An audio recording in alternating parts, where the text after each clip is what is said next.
You are listening to Saturday Mornings live from the Heartland Every Saturday we are here on WLUW 88.7, Chicago's Sound Alliance. Good morning, everybody. And that was Michael James correcting my goofiness, and before him, Tom Clark, telling you about Labor Day, and I am Katie Hogan, and we are your hosts. We have a great show this weekend, as we do often. We're going to have a couple people who know about it talk to us about handgun violence, gun control, and how we save our communities. You know, just little things.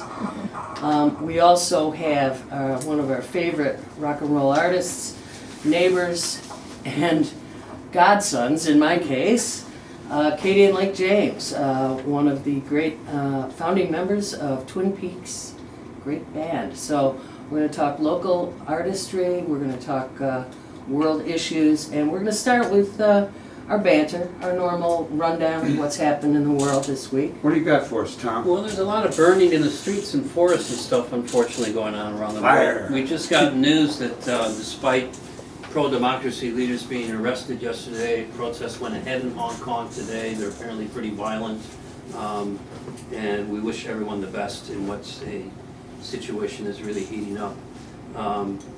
We also got news that in addition to the Amazon, which we talked about last week, that there are bigger chunks of Arctic Siberia burning, and the African savanna, which we haven't heard about at all, apparently is also on fire. It's just a very, very hot summer in many different places in the world. And all this while number 45 skipped the G7 climate session. And Yeah, that's the session he didn't feel he needed that one. Yeah, no, he was like, no, I got this covered. Yeah. Yeah. I'm getting rid of the EPA, so I don't need this climate change talk.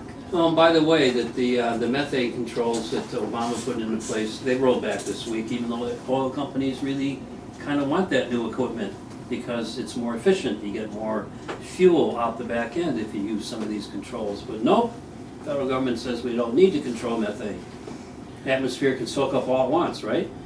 I think we have to start recognizing when the federal government, quote unquote, talks, we have to look at who it is that's doing the talking. I mean, just this week we had the article in Forbes that said that the figures given about the jobs report were wrong by over 500,000. The Bureau of Labor Statistics made this stunning announcement, which kind of underlies what we think has been going on, which is we've been lied to. Now, I'm not saying that started with this president. It's just more obvious and more out there and more unremitting with this guy. But for folks who want to know the deets on that, check out Jack Kelly's article in Forbes magazine, why the jobs report numbers were wrong by over 500,000, because it goes on and educates us on how to look at that sort of thing in the future, which we definitely need to do. Meanwhile, Mayor Lightfoot gave her much ballyhooed speech about the city's huge deficit. We finally have a number, if not many specifics, about how that number is going to be closed.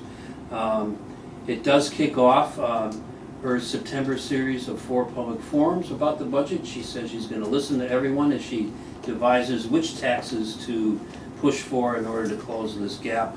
The first forum that she's hosting will be this Wednesday, September 4th, from 6 to 8 p.m. at the Copernicus Center out on the northwest side of 5216 West Lawrence. So there are 3 others in Humboldt Park and 2 on the south side over the next couple weeks. Yeah. Well, I feel for her, you know. I feel for all of the people who stand up to administer government these days, period. And it's educational to us as to how do we prepare people to take these jobs, because otherwise we're going to be stuck with the likes of, you know, what currently occupies the White House, people who are bullies, pushy, think that everything's for them, and don't believe in government. And don't believe in government, right. So I'm wishing her well. I do think that she's going to have a lot of struggles, starting with the upcoming school strike, if it happens.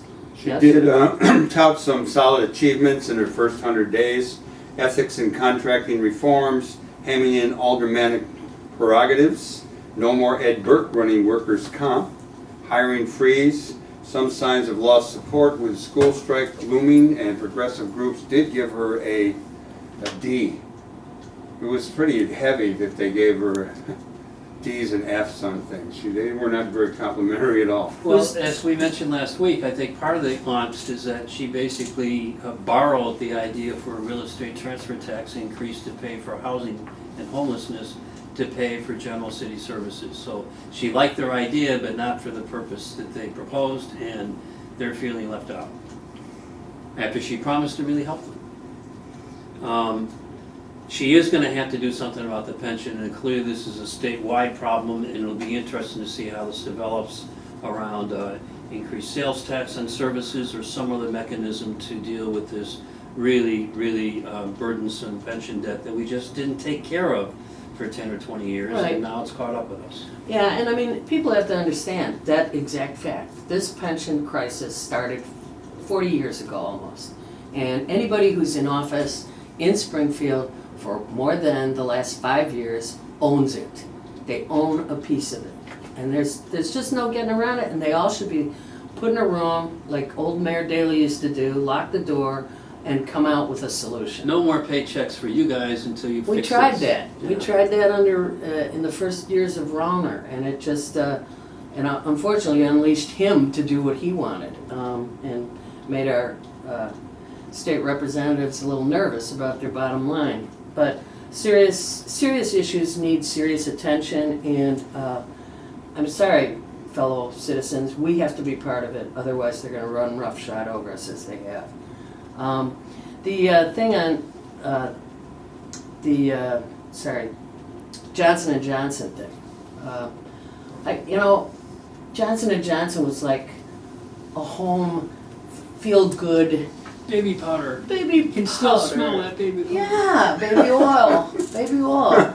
I mean, we liked Johnson & Johnson. They were putting things together for our homes that we all used. And We're now, talking about a first major settlement in the opioid crisis where the state of Oklahoma has gotten a lawsuit in their favor, $572 million lawsuit, which, if it goes forward, would be the tip of the iceberg. There's already talk about another company trying to settle many suits it has for as much as $12 billion. So one of the things in a litigious society like ours, when you get down to it, whose fault is it, and how many people are going to take blame, and how important is taking the blame when compared to, say, an absolutely solid effort for coming up with a solution. Sooner or later, we're going to have that conversation, and I would like smart citizens to take part in it. Meanwhile, Chicago police, I got to mention this, got $33 million to put them in the schools, while we haven't, of course, yet supplied same schools with counselors, nurses, art, music, libraries, intramural sports. These are things that make a child's learning life full. It's pretty unbelievable. And it may be why we end up with a strike, because it's not just financial issues, but these other important parts of education that the union is pushing for, has pushed for, and don't seem to be getting much traction on right now. Amen. Here's wishing well to the union, and that their leadership says the right words in the right order. Some of our things on the calendar. On a lighter note, check out today Witchcraft and Magic, a new store opening up on Morris Avenue, 1620 Morris. The Mulway Brothers and Twisted Broomstick are hosts for this event from 6 p.m. this evening till 1 a.m. Witchcraft Way and past the magic. bewitching hour. Well, it's interesting. I mean, now I guess it's official, Witchcraft and Magic coming to Morris Rogers Avenue. Park. We've actually had it for a long time, but I'll be interested to see what that looks like. Glenwood Sunday Market, of course, is on Sundays. We love it. Go for those beignets from our buddy Chad at Le Piano. Mick and Ben are coming back over there to Hideout on September 3rd, 6:30, talking about kids in shelters, etc., etc. It's a good show over there. I guess they're going to have the ProPublica folks on their stage, right? Right. But they won't have the Heartland Alliance people on their stage. Which will let our listeners know we're working on bringing those folks on the show in the near future to talk some more about this issue. Yeah. Okay. And Tomorrow's next week, a shred-a-thon at the Family Dollar, 1425 Morris. Good time to get rid of old bills and I've got all a those other box full. things that could lead to identity fraud, crisis stuff. I had one of those incidents this week myself. Up to 2 boxes per household. Household only, not commercial or businesses. You Right. can do your own stuff. No staples, no paper clips. Don't be looking to watch your stuff get shredded because they probably will just take your box and put it down on the ground. And as we talk about gun violence and justice issues and whatnot, an interesting event coming up sponsored by the Illinois Humanities Council on September 7th, Envisioning Justice Activation Day. Looking at justice issues through the lens of art, 10 to 6 at the School of the Art Institute Galleries, 33 South State. And just in case you forgot, it's Jazz Fest weekend, people. Get your jazz on. And you are listening to Live from the Heartland on WLUW 88.7 Chicago Sound Alliance.